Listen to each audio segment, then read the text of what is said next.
বাংলাদেশের মতো তৃতীয় বিশ্বের দেশগুলোতে বিপুল জনসংখ্যার আধিক্যের কারণে যখন বসবাসের স্থান সংকুলান হওয়ার দায়, তখন পূর্ব এশিয়ার দেশ জাপানে খালি পড়ে রয়েছে প্রায় ৯০ লাখ বাড়ি, যেখানে থাকার মানুষ খুঁজে পাওয়াই মুশকিল। পরিত্যক্ত এই বাড়িগুলো জাপানে পরিচিত আকিয়া নামে। শেষ কবে এই বাড়িগুলোতে কেউ বসবাস করেছিলেন তা জানা নেই। পরিপাটি বাড়িগুলো জনমানবহীন।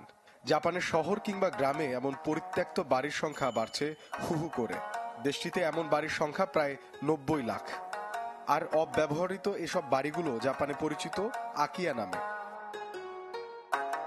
টোকিও এবং কিয়োটোর মতো বড় শহরেও পাল্লা দিয়ে বাড়ছে এমন বাড়ির সংখ্যা। এতে বেশ বিপাকেই পড়ছে জাপান সরকার। সময়ের সাথে বাড়ছে বয়স্ক মানুষ, তবে জন্মহার সেই তুলনায় খুবই কম।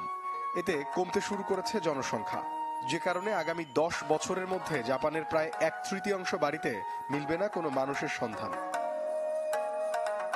পরিসংখ্যান বলছে জাপানের মোট আবাসিক সম্পত্তির ১৪% খালি পড়ে আছে, কারণ অনেক পরিবারেই নেই কোনো উত্তরসূরি। অনেকেরই একাধিক বাড়ি আছে, কেউ কেউ আবার স্থায়ীভাবে বিদেশে পাড়ি জমানোয় ফাঁকা পড়ে আছে তাদের বাড়িগুলো। আর এই চিত্র গ্রাম শহর দু জায়গাতেই।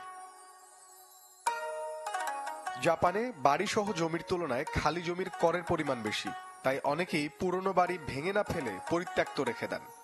অনেকে করের বোঝা মাথায় না নিতে বাড়ির উত্তরাধিকারও দাবি করেন না। তবে এসব খালি বাড়ি এখন টানছে পর্যটকদের, যাকে কেন্দ্র করে ব্যবসা খুলেছেন অনেক পর্যটন ব্যবসায়ী। পরিত্যক্ত বাড়িগুলো ঘষা মাজা করে অনেকেই ভাড়া দিচ্ছেন পর্যটকদের কাছে। মোর্শেদ শোভন, চ্যানেল 24।